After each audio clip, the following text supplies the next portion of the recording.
Well, this wonderful book was published even by Cornell University Press, very prestigious. And I will read here. It's informed by extensive mixed method research during Myanmar's decade of partial civilian rule, 2011-2021. The book examines how ideals and practices of non-state welfare can both sustain democratic resistance and undermine social reform over time. Well, this is intriguing. I'm sure you will explain what you mean by that. So here, Dr. McCarthy, Gerard for us, will offer a short overview of the book, and then we can talk about it. We have discussants. We have actually two discussants. One is Maaike Matelski, who is an assistant professor at Free University of Amsterdam. Her research focuses on social and political activism, especially on Burmese civil society actors. So that is wonderful that you're here. You're a very appropriate discussant. And then we have Andrew Fisher, who is our own Andrew Fisher, Professor of Inequality, Social Protection and Development here at ISS. Very pleased to see you as well. And he's also the scientific director of CERES, the Dutch Research School for International Development, and co-editor of the journal Development and Change. All really great. Gerard, do you want me to introduce you a bit further? Sure. I should. You're our main guest today.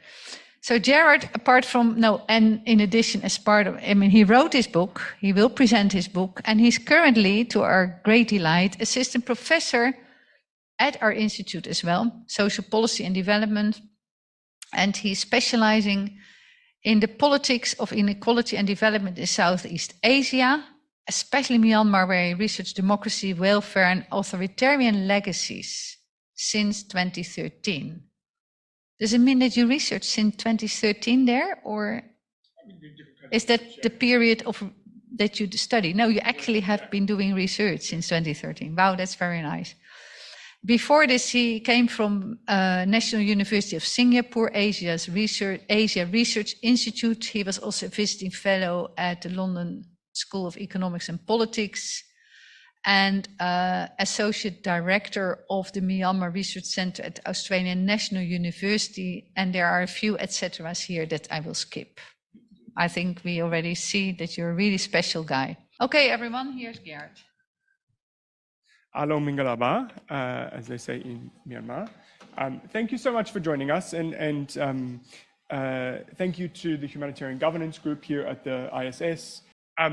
So thank you so much for joining us, and please do get a cookie so you are well sustained through our conversation today. I just want to start with a moment of silence for our colleagues, our friends, and the many people in Myanmar who are struggling incredibly after the coup, and the military oppression in Myanmar is incredibly brutal and is something that, amidst the global conversation about Ukraine and the global conversation about all of the economic volatility that we face globally, Myanmar's incredible resistance to the dictatorship has in many ways been lost in the global conversation. And I'm grateful for you all for being here to have a conversation about Myanmar in this global context. Today, what I want to do is give a bit of an introduction to the book, Outsourcing the Polity, and give a bit of an overview of the kind of concepts that I deal with in the book, and sort of trace the idea of what I call social outsourcing, the transfer of social responsibility from the state to the non-state sector. By this, I mean sort of charity, philanthropy, community, religious institutions, and the private sector as well. And tracing this approach in the context of Myanmar from, in the book, I look at it from the colonial period, but today I'll mostly focus on the post-88 period, which is after the end of socialism in Burma, in Myanmar, and tracing it through to its contemporary manifestations in the kind of forms of resistance that we see to the dictatorship that are still ongoing at a grassroots level today. And I want to reflect on some of the implications, especially for some of the post-coup resistance that we see in Myanmar, and the implications for how we might think about ideas of path dependence or long-term legacies of social outsourcing and market reform, and how they evolve and can mutate over time. I want to give you kind of my three kind of key kind of messages at the top here in case they get a bit lost or we run out of time. The first is that I argue in the book that Myanmar has undergone recurrent waves of what I call social outsourcing. And by this, I mean the insistence on the state shifting responsibility over to the non-state sector and using often mechanisms of market reform in order to achieve that objective of social transfer and social outsourcing. With this process of shifting responsibility, there's come a change and evolution in ideals and practices of non-state social provisioning and redistribution beyond the state. And these have endured across different regimes, whether it's autocratic, democratic, or kind of these hybrid regimes. And the result of this is that non-state actors will be crucial for decades to come in Myanmar, and in many other contexts where the state has consciously shifted its responsibility over to the non-state sector. The second kind of key argument that I want to make is that since the February 2021 coup, non-state social actors have been critical to filling the gaps where the state has withdrawn or collapsed as a result of the military seizure of power. And this has also opened up space for people to reject and resist dictatorship in new ways because of the existence of these non-state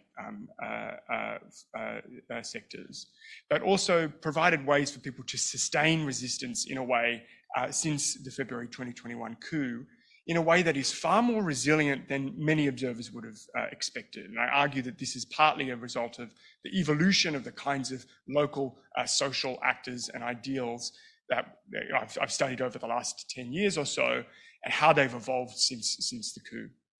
And this has implications for the role of local actors in humanitarian aid and their centrality in the delivery of humanitarian aid. And so the third kind of flow-on argument that I want to make is that international actors really need to be seeking ways to practically support and engage non-state forms of social governance and service provision beyond the dictatorship in Myanmar. And this includes looking at ways to expand existing partnerships between international humanitarian networks and actors with, for example, schooling systems of ethnic organizations in the borderlands of Myanmar, who have been providing schooling for children who are out of school, for example, internally displaced children, and looking at ways that those programs can expand into areas of the country where the military government is no longer delivering services. This runs into a larger conversation about the operational collapse of the state since the coup. So let's start really big picture. What do we mean when we talk about social outsourcing? By this, I mean the process of transferring social functions, including things like the redistribution of goods or wealth, the provision of social protection, and the delivery of public goods like infrastructure and roads to the non-state sector, with charities, philanthropy, religious organizations, neighborhood community groups, and the private sector along with that. In some way, we might think of this process of social outsourcing as the sort of flip side of austerity or the shrinking of the state's social role. A lot of the theorization of austerity and its implications for the welfare state has mostly come from theorizing in the global north. Andrea Malbucks, who's an anthropologist who works on northern Italy, for example, looks at the evolution of what she calls moral neoliberalism in the context of austerity Italy, and how that shaped ideas of citizenship and especially the ideas of the state's social role in a context where the state was withdrawing and shifting responsibility over to the community sector in Italy. And this also situates within a larger conversation within literature about within political science and other disciplines around the privatization of the state and what that means for how we think about sovereignty, political community, and the notion of citizenship in the 21st century welfare regime or welfare state. So this idea of social outsourcing, I argue, has ideological as well as political economy dimensions. And this is kind of an approach that I really push in the book to try and bring these two conversations together. And so just to kind of talk about three dimensions of this. The first is the sort of the political economy dimensions of tax evasion or the attempt to dissemble the tax state, which we've seen globally a push in recent decades to try and, a race to the bottom in income taxes, business taxes, resource taxes, these kinds of things. And this is happening at the same time as there's been this push towards the non-state sector assuming a larger role. And so here, and I talk about this in the context of Myanmar, the non-state welfare provision undermines the need for direct state taxation by arguing that it's sufficient for the non-state sector to deliver the public goods, and therefore the state doesn't need to fill those social sectors. And as a result, that allows the wealthy or large companies to argue that taxes need to remain low or actually be reduced in order for them to continue to support philanthropic donations to this kind of sector. So that's a kind of example of a political economy dimension. Another dimension here might be a way of thinking about clientelism. And I talk about this in the book, that non-state welfare and the provision of non-state welfare through things like ethnic or religious community organizations allows the provision of aid to reach people who are members of the same community. And this deepens relationships within the community, but can also serve as a form of clientelism, where you're deepening connections to existing constituents. And in this sense, it's a sort of non-state welfare used in a sort of patronage dimension. But there's also really important ideological dimensions here going on. And this connects to a conversation about things like political identity, that social outsourcing can actually align with social ideology of freedom, of morality, of selfhood or deservingness. And in this sense, kind of can be wrapped up in an idea of political identity or a vision of how the political community should be structured. And these kind of combination of political economy and ideological dimensions can make for a really pernicious form of path dependency, what we call in political science and economics, the endurance of institutions over decades in a way that, they may change and evolve over time, but you get the same kind of logic playing out over a long period of time. I argue in the book that this idea of social outsourcing has endured across regimes. And I try to examine some of the ways and reasons for that across a dictatorship in the 1990s, into a sort of period of partial civilian rule between 2011 and 2021. And then since 2021, a new wave of social outsourcing, which is only further deepened since the coup. So in some senses, I argue that the idea of social outsourcing sort of provides a framework to think about shifting configurations of state, society, and market dynamics over time, especially the possibilities of both sort of stasis and reform within welfare regimes.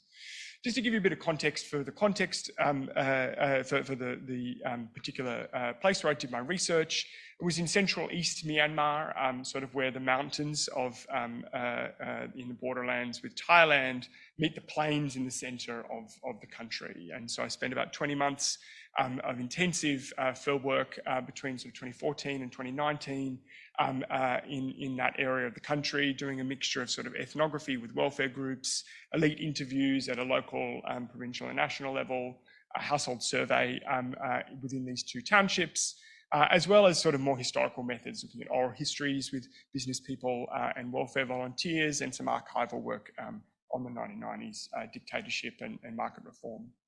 So the story that I kind of want to tell a little bit today is in the kind of starting in chapter 2 of the book, which looks at the collapse of socialism and what came after.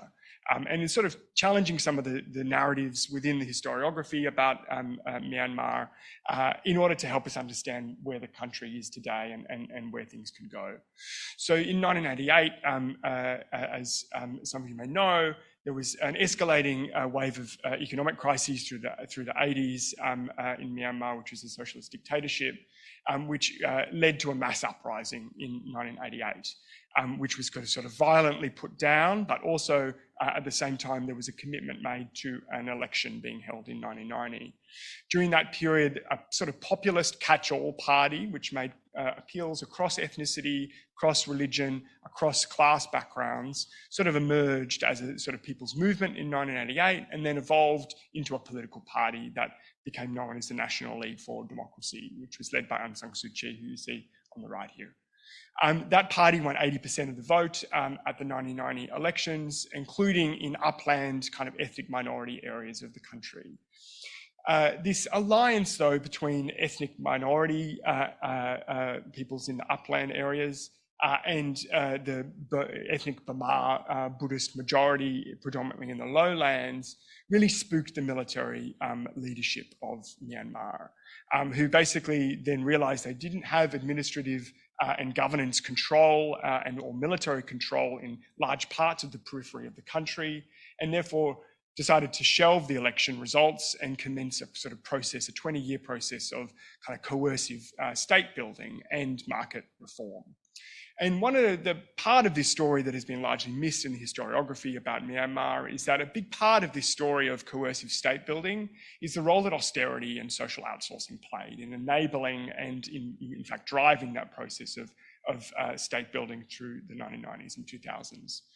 So the book talks about this period in the early 1990s about the law and order and peace and justice, peace and development junta, which ruled the country between 1990 and the end of 2010. There was a rapid period of market reform, which coincided with a period of state social retrenchment, where the state's percentage of the economy plummets after 2.5 decades of socialist dictatorship. And the Socialist Party's commitment, the Socialist State's commitment to redistribution of income evaporates rapidly within a couple of years of that transition. One of the interesting things that I focus on in the book is how provincial these dynamics of market reform were. So military commanders at a provincial level played a really important role in issuing commercial licenses and giving authorizations to civil society at a local level to engage in filling the gaps where the state was withdrawing. So then we have this sort of these two dynamics happening simultaneously, where a provincial business elite and provincial business class begins to emerge, but you also have apolitical, quote unquote, kind of community organizations begin to emerge at a local level to fill the gaps where the state is absent in a way that they are not contentious with the military dictatorships, that are permitted to fill these gaps left by the autocratic form of welfare capitalism, which is what I term in this period in the book. The period of social austerity in Myanmar during the early 1990s is critical to understanding military expansion. And this is some sort of a broader conversation about the kind of military, the connection between military expansion and sort of social austerity that we can think about more broadly in a comparative sense. In the context of Myanmar, the military doubles its personnel size within a few years of the 1988 crisis. And it begins a process of trying to expand its presence coercively into the borderlands of the country.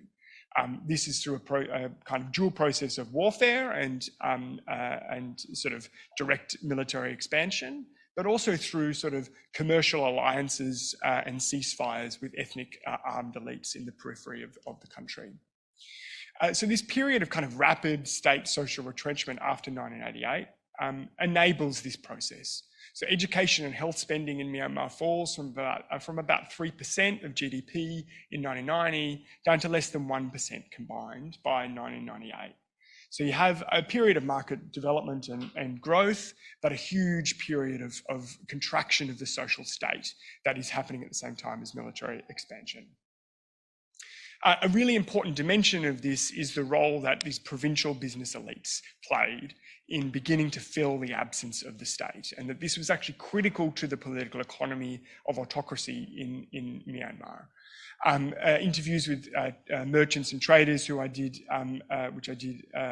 about their early acquisition of commercial licenses in the early 1990s, talked about how you really needed to be involved in local affairs, and that, quote, if you had a good face or a good reputation, then the military commander would be more likely to cooperate with you, Why? Because wealthier people in the community must provide for those who are suffering. So we see this kind of normalization in this interview, right, of people, of traders seeing it as their responsibility, actually. But what was going on was an encouragement from military commanders to say, if you want to get a license, which you have to apply for every year for a renewal, you have to demonstrate you're doing something in the community. So we see this kind of dynamic and this ideal of what we call welfare capitalism, where the state's social responsibilities are being transferred over to the emergent commercial and business class. And so this process of kind of what I call social licensing in the book is really critical to the accrual of capital and the expansion of business empires in the early 1990s and 2000s. In the book, I look at sort of a parallel case study of one of the largest business people tycoons in the country. He's the chairman of the second largest bank in the country, CB Bank, pictured here. And look at the way that he did kind of favor trading with military commanders at a provincial level, often delivering philanthropy and contributions to local welfare organizations, donating schools to the local education department, being able to claim those contributions back on his formal tax bill, but also developing close relationships of patronage with military commanders. And this was critical to him building and emerging from almost nowhere in the early 1990s into the chairman of the second largest bank in the country by the mid 2010s. And I compare him with sort of a far more modest entrepreneur at a local level who was very reluctant to want to enter into these favor trading relationships, mostly for an ethical reason, that he didn't want to deal with the military and this kind of constant need to be involved in the local junta's directives and implementing the social kind of agenda. And so he always remained a very small fry business person as a result of not being willing to enter into that kind of favor trading. In the book, I look at some of the really big structural consequences of this kind of model of social outsourcing. So as I said, you had a dynamic of licensing, commercial licensing to people who took on these social responsibilities. But along with this was the granting of tax remissions or exemptions or deductions for the contributions that you made to the community. This proves fiscally extremely costly for the Myanmar state in a way that continues to endure today, because these practices of negotiating your tax is ubiquitous throughout the entire system at every national, provincial and local level. Tax as a percentage of the economy collected by the state drops from about 8% in the mid-1980s down to a low of 2% in 2002, which is one of the lowest in the world. And if you compare this with Indonesia, Nepal and Cambodia, sort of regional comparators in some way, you can see that Myanmar, since effectively the end of socialism, has had a substantially lower tax take as a proportion of the economy than any of those comparators within the region. And it hasn't risen above 6%, which is still one of the lowest in the world, since then, even during the period of so-called kind of democratic rule. So this process of kind of expanding the scope of charity is really critical, because previously charity within especially a Buddhist framework was quite narrowly defined as being work for the propagation of Buddhism. This is a big debate in the colonial period about what kind of activities got you good merit or good blessings or grace within a kind of spiritual framework. But these kind of concepts of working for others and charity begin to expand rapidly after 1988 and this period of sort of mediated market reform happening at the same time as social outsourcing. So monks begin to encourage their followers to be engaged in helping to solve the gaps within the local communities and responding to much bigger crises like natural disasters. And so this becomes a concept within Buddhism that expands rapidly. So instead of good kind of religious activity being just something that is working for the propagation of that religion, but also in a much broader sense, doing things like work for the needy, feeding the homeless, responding to disasters, begins to be framed in a Buddhist framework of good merit and good karma, which has a really deep effect on people's kind of the ideational dimensions of this social outsourcing kind of process. But importantly, parallel to this, you also have the democracy movement, which was underground after 1988, after the 1990 elections in particular, when it was heavily suppressed. And so the democracy movement, specifically Aung San Suu Kyi, you can see here left, engaging in sort of local rubbish collection in her community to try and clean up and beautify her neighborhood in Yangon, strongly encourages local charity work and volunteer work as a form of civic and democratic action in the context of the 1990s dictatorship. And so this becomes a form of political action in a context where you're otherwise highly suppressed for big P political demonstrations. You can engage in this kind of welfare work at a localized level, but it begins to accrue this sort of political kind of content to the identity underpinning it and the motivations underpinning it. So in the second part of the book, I look at what all of this kind of context means for shaping the way that the social policy and the welfare regime evolved in Myanmar after the transition to partial civilian rule at the end of 2010, beginning of 2011. I argue that there was sort of an enduring political economy where the military was embedded within large swathes of the economy, but the same kind of logics and actors at a provincial and national level continue to play prominent roles within the economy and in politics, integrating themselves into major political parties, including the democracy movement at a local, provincial and national level. But essential here is also the ideological appeal of social outsourcing, which endures into this more democratic period. So during this kind of democratic decade, for those who don't know anything about Myanmar, the military controlled 25% of seats in parliament and had total command autonomy to operate as it liked within theatres of conflict. But there was substantial civilian autonomy over most of the social kind of and economic portfolios within the government. But we don't see a substantial shift in the proportion of the budget which is being dedicated for social welfare in particular. There is a bit more funding which is provided for health and education during that democratic decade, but social welfare in particular receives less than 0.4% of the union budget, which as a comparative to countries like Indonesia is absolutely minuscule in comparison to the kind of social protection and cash transfer schemes that operate elsewhere, even over the border in Thailand. But when you combine health, education and welfare together, they comprised basically the same amount as that was being dedicated to the Ministry of Defence during that democratic decade. So the Thein Sein and the Suu Kyi administrations, in this context of kind of constrained budgetary allocations, continued this process of social outsourcing, even in a more democratic context. Which we might think of as kind of puzzling. In a kind of more democratic context, you'd think that elected representatives are supposed to be responsive to what their constituents are actually confronting in their social and economic conditions. But the argument that I make in the book is that we need to look to the underpinning both political economy and ideology and how social outsourcing continues and evolves and mutates over time.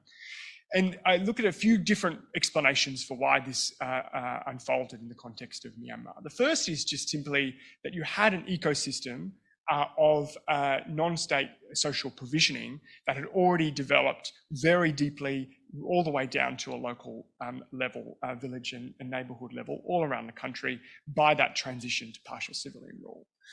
Such that in the survey that we did in 2016, so a few years after that transition to partial civilian rule, we found that households were paying substantially more to contributions of a social nature to non-state actors and non-state social providers than they were paying in any form of tax.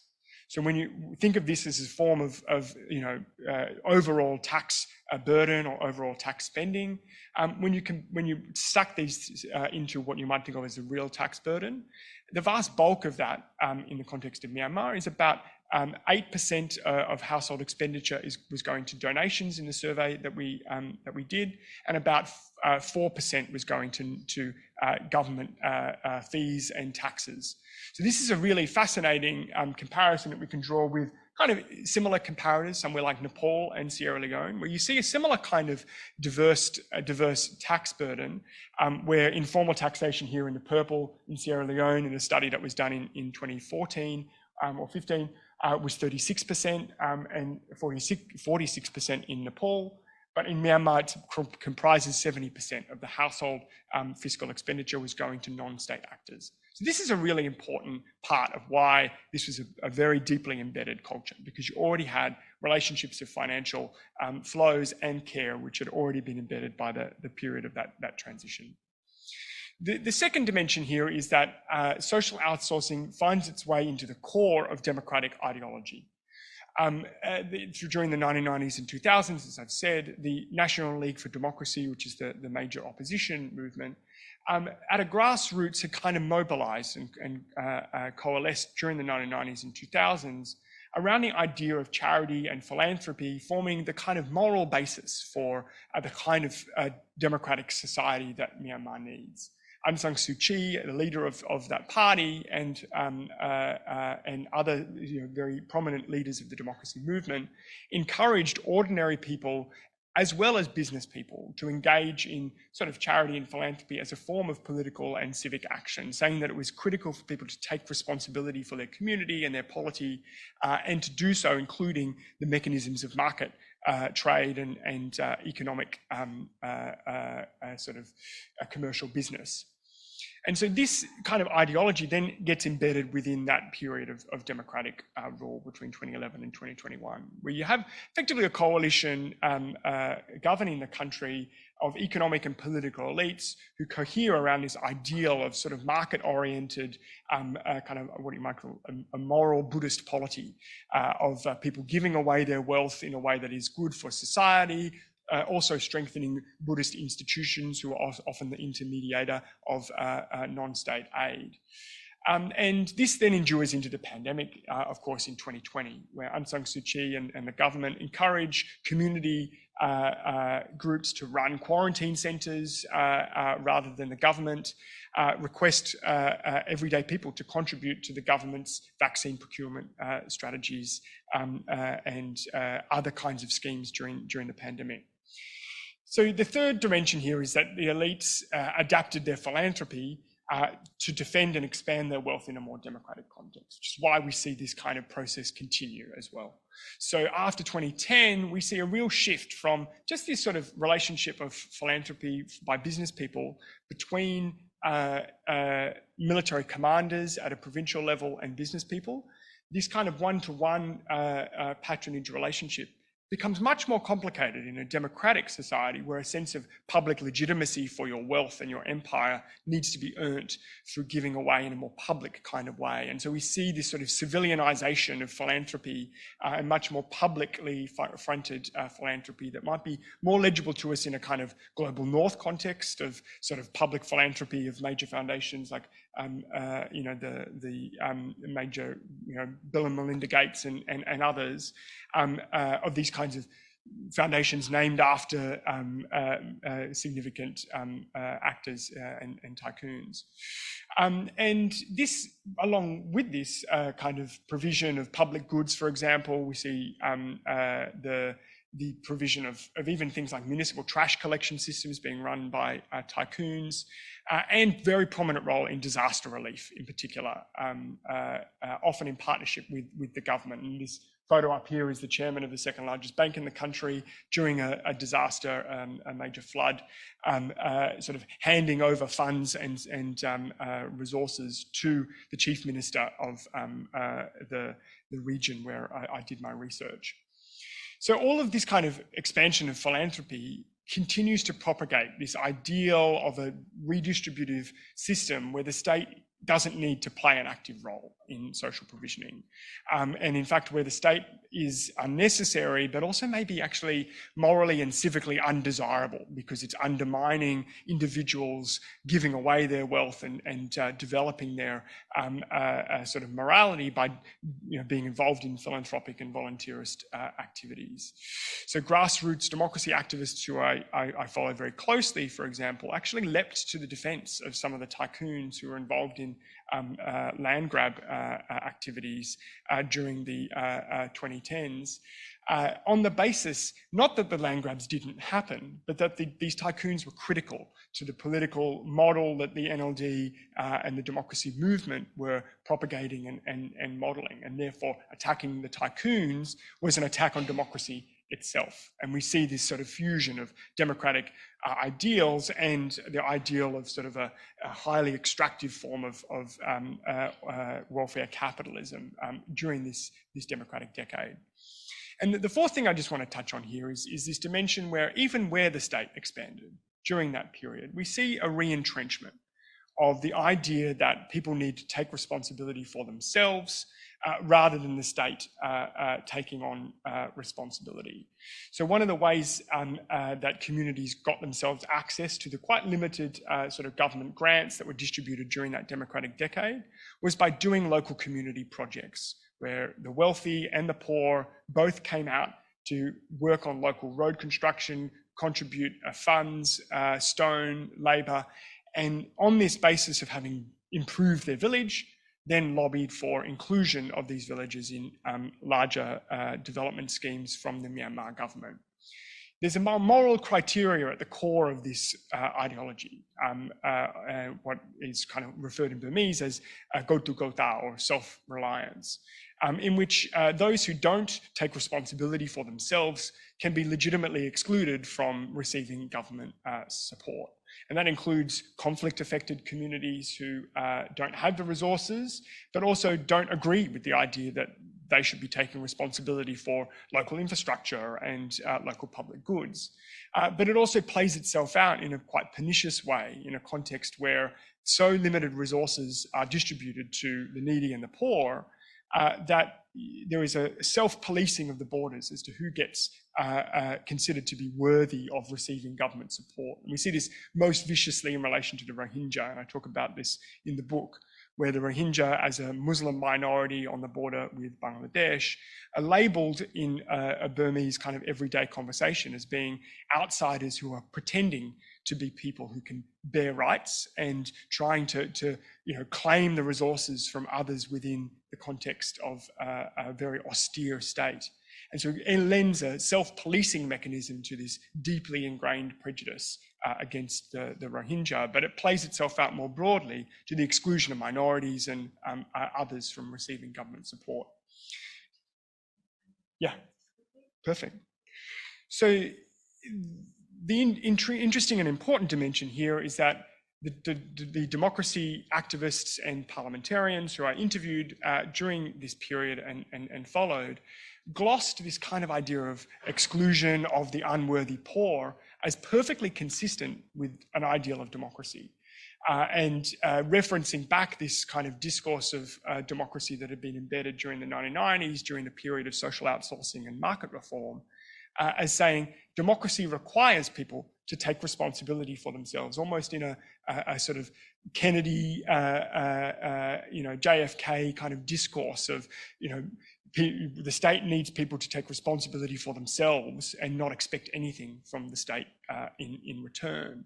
And that this was perfectly consistent in the context of Myanmar with democracy was something I heard repeatedly from MPs justifying why one area of the country might receive less support rather than another, because they hadn't demonstrated they were willing to take responsibility for themselves by contributing to local development. The last dimension that I want to talk about, and I touch on this in the book, but I think it has implications more broadly for the post-coup landscape, is that this whole model of political and economic order, which had been embedded since 1988 in Myanmar, is under a period of huge questioning and challenging. So we've seen the end of this sort of political and economic consensus are in favour of a sort of low taxing, minimally redistributive state where sort of the non-state sector should be taking the responsibility. We've seen the rejection of the military's role in politics in a way that's incredibly widespread across Burmese society. The mobilisation of trade unions in new sectors of the economy, as well as the demands from protesters and armed resistance groups to reimagine the social role of the state, including taxing resources like gems, jade, oil and gas in a way that would provide the fiscal basis for a more expansive kind of welfare, state role in welfare and social provisioning. But simultaneous to that conversation challenging outsourcing, we've also seen the re-entrenchment of non-state social actors since the February 2021 coup. And this gets at the core of this ambiguity of non-state welfare, that it enables resistance, but also entrenches a degree of social inequality that is durable over time. And we see this in particular in areas, large parts of the areas of the country where the military dictatorship is no longer the administrative or social service provider. Areas in white here on the border from sort of Arakan state, Chin state, Sagaing region, Sagaing state, Sagaing region, Kachin, Shan, Karen and Mon. All of these areas, the state is no longer the primary provider of social provisioning in these areas. And instead, the state has been replaced by either an expanding role for existing non-state actors and armed groups, or entirely new social organisations at a village level. These kind of village and neighbourhood groups are often highly localised, but playing a really important role in justice provision, education, health, and social governance amidst what is effectively wartime in Myanmar. The military dictatorship has tried to kind of deplete the resources to these organisations, and we've seen this in the disruption in food security that we see in large parts of the country, and this has created substantial structural shifts in rural livelihoods. Towards more subsistence and sort of barter-based economy. In these contexts of where the resistance has emerged. This has implications for international engagement in the context of Myanmar, where the blurring between resistance and social governance presents neutrality questions that we might talk a bit about on the panel, about how you engage in a context of politically contentious and complicated, but also a very urgent humanitarian crisis where the state is neither functionally present or ethically a good partner for delivering humanitarian aid. So just a couple of conclusions here. I think Myanmar reveals some of the political, economic and ideological mechanisms whereby social outsourcing endures across social and political regimes. We might think of this as a form of sort of deep path dependency. And part of this, I think, is an observation that because the state is absent, it doesn't mean that there is a vacuum. Austerity can also be generative as much as it is destructive. Deepening the social role in particular of the kinds of non-state social actors that we see in the context of Myanmar, but that we can also open our eyes to looking across different kinds of contexts. This has consequences for kind of civic culture and the inclusive idea of kind of a society in some way, where non-state communities are often geographically and socially quite isolated in the ways that they operate within the ethnic and religious boundaries of who gets included and excluded. This has ongoing implications for Myanmar about the role of non-state actors, both in social provisioning since 1988 and in sustaining the struggle for a more inclusive democratic polity since 2021, and gives, I think, a major question for international partners looking to engage operationally from a humanitarian perspective in Myanmar about how best to reach communities in dire need when the state is not the primary social provider or authority, but is in fact the major source of violence and repression. Yeah, thank you. Great, thank you so much.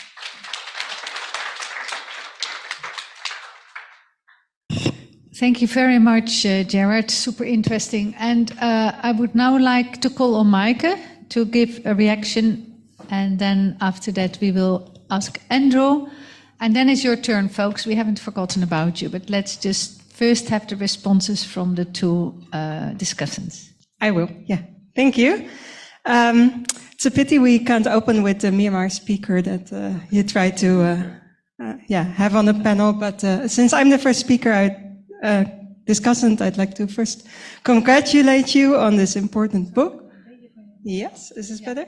Yeah, and your appointment here at ISS.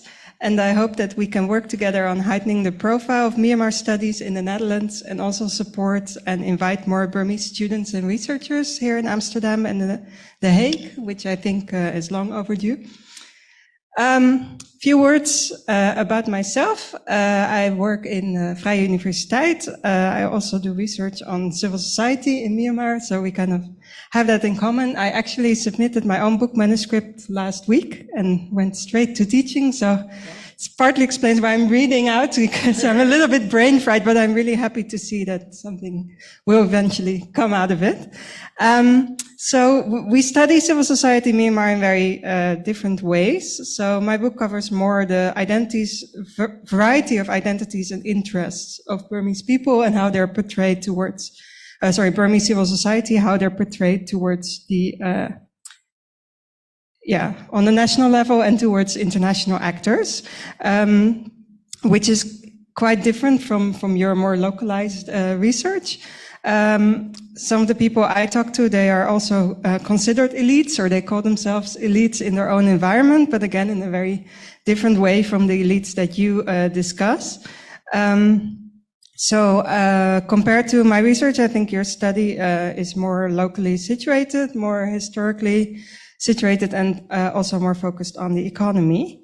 But in both our research, I think the legacy of the military is very present, and again, in different ways. And we also both examine non-state actors taking over state responsibilities, but in different areas and using different methods. You discuss non-state welfare in what is not only a non-welfare state, but also a state with a history of authoritarian rule and a lot of violence against its own population.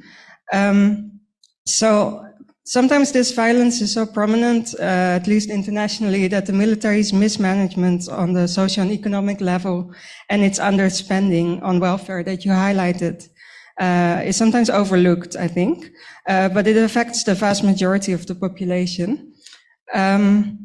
And I think academic literature on this specific topic in Myanmar is still relatively scarce. So maybe together with the book by Mike Griffiths on welfare organizations, rural Myanmar, these are really important contributions to address this knowledge gap.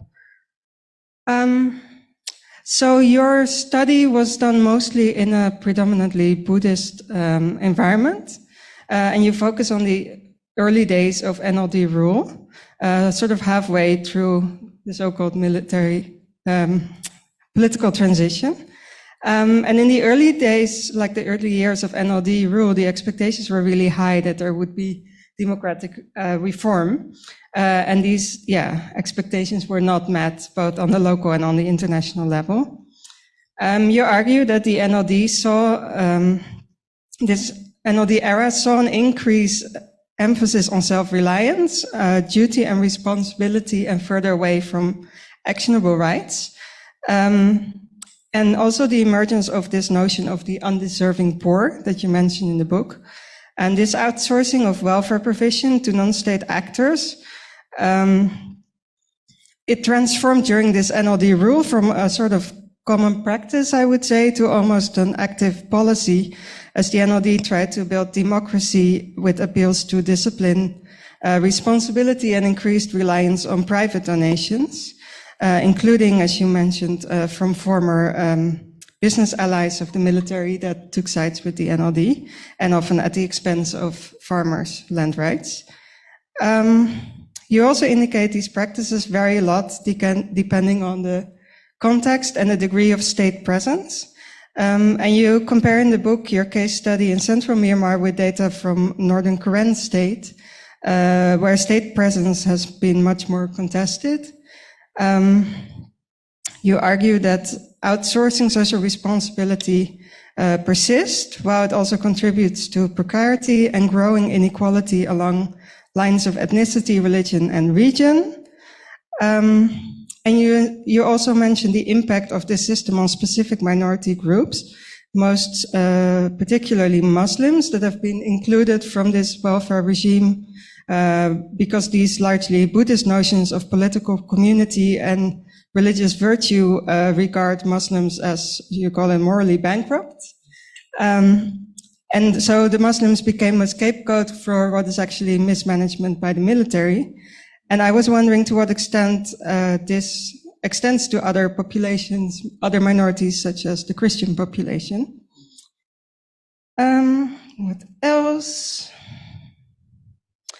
Yeah, and also because you didn't really mention here the comparative research that you did in current state. So I wanted to ask to what extent your findings can be extrapolated to other areas that are controlled by ethnic armed groups. Also, what does it mean from a rights-based perspective, particularly among minority groups? And then I'm thinking not only in terms of ethnicity and religion, which is very prominent in Myanmar, but also other minorities in terms of gender and economic position, that welfare is distributed in this manner. I'm thinking particularly of the gender dimension, which is not mentioned that often in the book. I expect there are more gendered relations that are affected by this form of distribution. So, for example, how many of the Lujis, like the important persons that you describe, are actually women? And what do these societal patterns mean for power relations on the local community or even household level? Also, in terms of class, you mention frequently middle class, sometimes called business class, commercial class, political elites, and how they were able to benefit from these arrangements more than working class. And you make some interesting comparisons to similar processes in, let's say, more advanced democracies, such as the United States. But I wonder to what extent this notion of middle class is comparable in the US to Myanmar, and how much of the middle class in Myanmar is actually already associated with business and politics, and to what extent they are still actually inside the country. So this notion of middle class. And then you demonstrate there are also some benefits of this existing system in the current post-coup situation, where people have withdrawn from the public sector, the civil disobedience movement, whereby people like in public sector refuse to work. And you say that non-state social providers have supported the resistance by forming parallel governments and also providing actual aid during COVID pandemic, for example. So this is a very interesting new turn. And yeah, apart from that, I wasn't really sure what features of resistance are mentioned in the book, or if it's more sort of looking forward from the coup onwards. Then I'm interested to ask how these actors can be supported in protracted emergency situations and the occurrence of new events like the recent Cyclone Mocha. You have a chapter on disaster and the polity, so maybe you can say something about these recent events. And then lastly, the question of outside support. You don't mention this a lot, but in the last chapter you have some critical remarks about multi-stakeholder consultations by World Bank and others, and how this can also encourage competition among communities and local organizations for funding. So maybe in some ways these external interventions actually mirror the same patterns and processes that you describe on the local level, and I hope there are ways to avoid that. Maybe to conclude, we've seen how international attention for Myanmar fades as soon as public resistance is no longer visible, first due to repression, but also the absence of foreign journalists. I had very concerning discussions with Dutch journalists that I managed to put in my book last minute, that they want to talk about forgotten conflicts, but then it turns out they can't reach people in those populations, and then they call off the production, or Yeah, I think recently they also, when there was this really large air strike that killed hundreds of people, they considered making an item and then postponed for 2 days and then said it was overtaken by other events. You saw the same with Cyclone Mocha. They couldn't determine the number of victims, and then we get this item on the news about a dog being rescued with a Texas earthquake or something. So I really think we can do better in the Dutch community, diplomatic circles, and the media. It's now estimated, I don't have the latest figures, but at least over 30% of the population is in need of humanitarian support. This excludes refugees based outside the country, and it doesn't even include long-term welfare needs that you mention also in the book. So I think it's important that aid to Myanmar increases and is distributed in a more equitable manner. And I think your book offers important insights, and I hope you will be able to engage with policymakers in the Netherlands and in Europe. Wow, thank you. Very interesting. Thank you very much. It reminds me that I should have told you right from the beginning that we had another intervener who was going to respond to the book, who unfortunately couldn't make it because of, she couldn't make it. And that is Kin. Actually, I just got a Facebook message from her. She said that will then come later. Yeah. Then we just So maybe first. No, let's have you, Andrew, because I have to find it myself. Yeah. Okay. Yeah.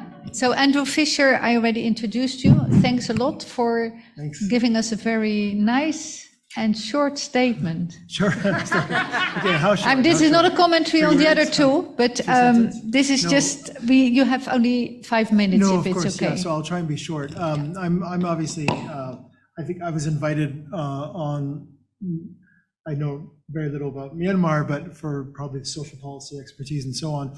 I mean, first of all, congratulations. It's a wonderfully written book. I think, you know, it's actually very well crafted as research, but also pleasant to read. I mean, I was even, as reading through it, being distracted by a puppy, and yet I still was able to continue reading it. So I think that's a testament to how its readability. And I think it's also, I mean, if you don't mind me saying, I just asked you, it comes out of his PhD thesis, and I think it's an excellent model, actually, of how to craft a PhD thesis. Obviously, it's more developed than a PhD thesis. We always say the book is the PhD thesis is a byproduct on the way to the book, and this is the book. But it nonetheless gives you a nice example of how to structure an ethnographic writing in that sense.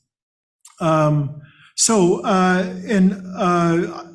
can't say much about Myanmar, but I guess I'll just, in terms of social policy, I'll make 3 broad comments, maybe, which you could respond to. The first one is that I do find that you tended to draw the comparisons to the Northern OECD welfare state literature, even the US at points, which I think is relevant. But I think there's also a huge amount of comparative potential in the book to other places in the global South.